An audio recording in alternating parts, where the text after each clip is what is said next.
Hello વિદ્યાર્થી મિત્રો, એજ્યુકટેકનો ચેનલમાં આપનું સ્વાગત છે. આજે આપણે શીખીશું ધોરણ 7 વિષય ઇંગ્લિશ પાઠ 2 હાઉ મેની ડીડ યુ. ધોરણ 7 ના ઇંગ્લિશ વિષયના પાઠ 2 ના સ્વાધ્યાયન પોથીના તમામ પ્રશ્નોના જવાબની અહીં આપણે સમજ મેળવીશું. તો ચાલો શીખીએ પાઠ 2 હાઉ મેની ડીડ યુ. સૌપ્રથમ activity 1, study the picture and write 5 sentences about it. અહીંયા બર્થડેનું ચિત્ર છે, તે જોવાનું છે, સમજવાનું છે અને તેના આધારે નીચે 5 વાક્ય લખવાના છે. મેં અહીંયા કેટલાક વાક્ય લખ્યા છે, તમે તમારી જાતે બીજા વાક્ય બનાવીને પણ લખી શકો છો. વાક્ય લખી શકાય: this is a picture of birthday party. The children are standing around the table. There is a cake on the table. There are many gifts on the table. There are candles on the cake. The children are enjoying the party. તમે જો બીજા વાક્ય આવડતા હોય તો તમે તે પણ લખી શકો છો. ત્યારબાદ activity 2, read the passage and fill in the blank. અહીં આપેલો ફકરો વાંચવાનો છે અને તેના આધારે પ્રશ્નોના જવાબ લખવાના છે. અહીંયા એક રોહનનો ફકરો આપેલો છે, તે વાંચી સમજી નીચે આપેલી ખાલી જગ્યાઓ લખીએ. 1. Rohan's family vent to the ખાલી જગ્યા ઓન સન્ડે, તો vent to the beach. 2. they saw ખાલી જગ્યા fish, તો કલરફુલ fish. 3. ખાલી જગ્યા built sand castle with his sister, તો Rohan built. 4. Rohan and his ખાલી જગ્યા enjoyed a lot, તો sister. 5. parents relaxed under a ખાલી જગ્યા, તો colorful umbrella. 6. Rohan collected beautiful ખાલી જગ્યા from the beach, તો seashells. 7. a rhyming word of guilt, તો built. આ રીતે તમે લખી શકો છો. ત્યારબાદ activity 3, read the story 7 at 1 blow and answer the following question. 7 at 1 blow A story વાંચવાની છે અને તેના આધારે નીચે આપેલા પ્રશ્નોના જવાબ લખવાના છે. 1. Where did Gopal put the fresh jalebi.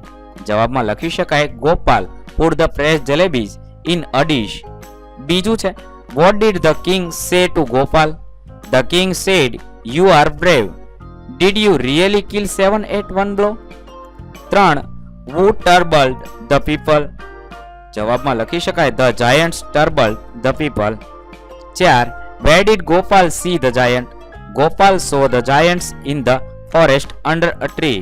ત્યારબાદ activity 4, read the story 7 at 1 blow and find out sentences which contain the following words. અહીંયા છે read the 7 at blow એ વાર્તા વાંચવાની છે અને આપેલા શબ્દ જે લીટીમાં આવતા હોય તે લીટી લખવાની છે.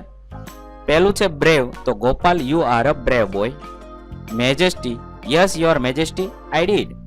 Cruel, there are 2 cruel giants in our kingdom. Giant, he saw the giants there.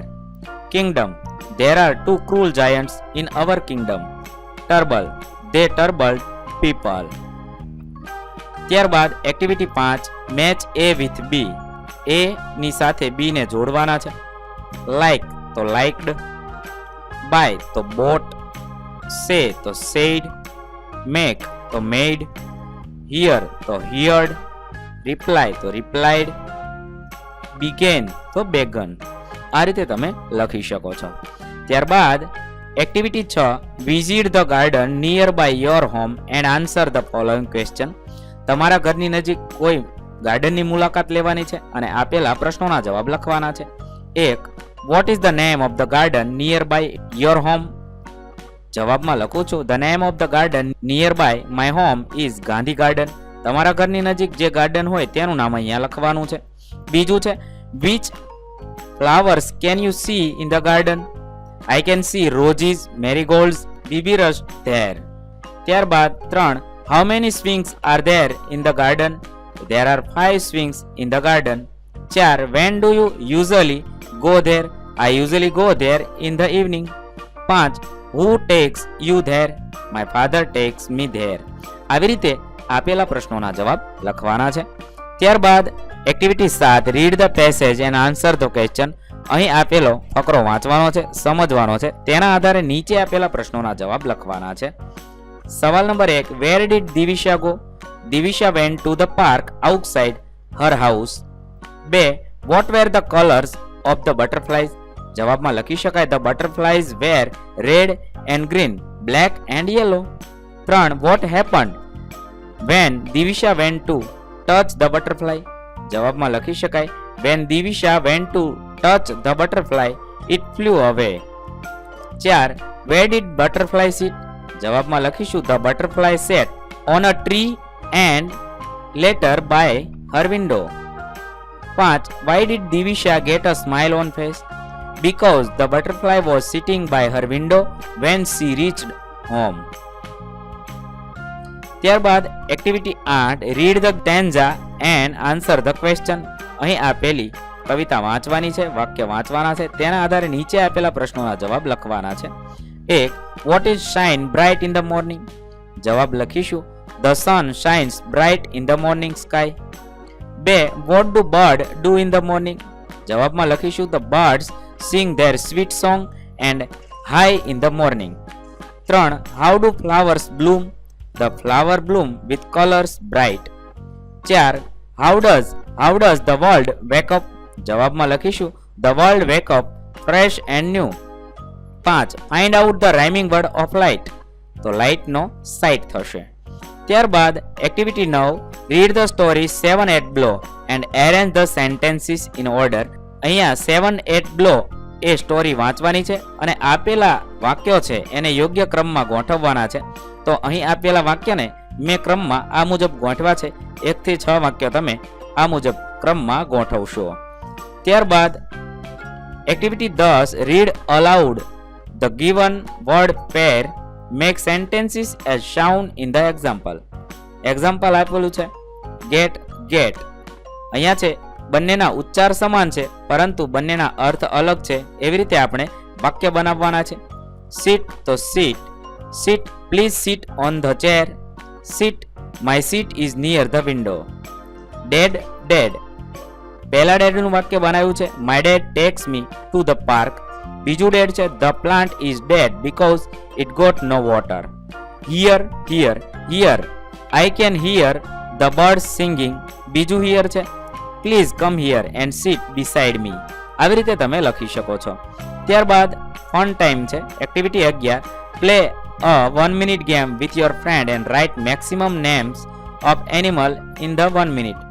1 મિનિટમાં તમારા મિત્ર સાથે વધુમાં વધુ પ્રાણીઓના નામ લખવાની હરીફાઈ કરવાની છે. મેં અહીંયા કેટલાક પ્રાણીઓના નામ લખ્યા છે.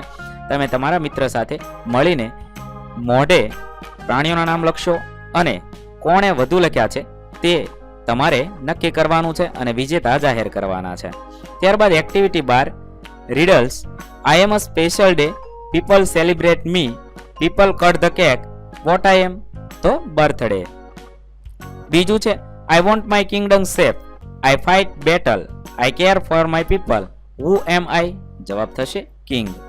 અહીં આપણા પાઠ 2 ના પ્રશ્નોના જવાબ પૂર્ણ થશે. વિદ્યાર્થી મિત્રો, ધોરણ 7 ની ઇંગ્લિશ વિષયની સ્વાધ્યાયન પોથીના તમામ પાઠના પ્રશ્નોના જવાબના વિડીયો આપણી ચેનલ પર ઉપલબ્ધ છે, જે તમે ધોરણ 7 અંગ્રેજી સ્વાધ્યાયન પોથી નામના પ્લેલિસ્ટમાંથી મેળવી શકો છો. પ્લેલિસ્ટની લિંક વિડીયોના ડિસ્ક્રિપ્શનમાં આપેલી છે.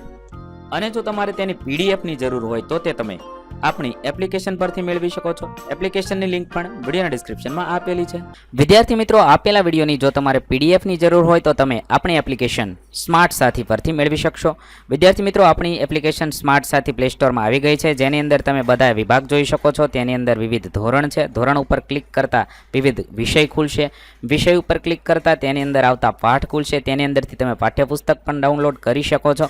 તેની અંદર આપેલા પાઠમાં ક્લિક કરતા તમે પાઠની પીડીએફ, સ્વાધ્યાયની પીડીએફ, સ્વાધ્યાયન પોથીની પીડીએફ, પાઠના વિવિધ વિડીયોઝ, સ્વાધ્યાયના વિડીયોઝ, સ્વાધ્યાયન પોથીના વિડીયોઝ બધું જોઈ શકો છો અને ડાઉનલોડ પણ માત્ર એક ક્લિકમાં કરી શકો છો. વિદ્યાર્થી મિત્રો, આપણી એપને સપોર્ટ કરજો, ડાઉનલોડ કરજો.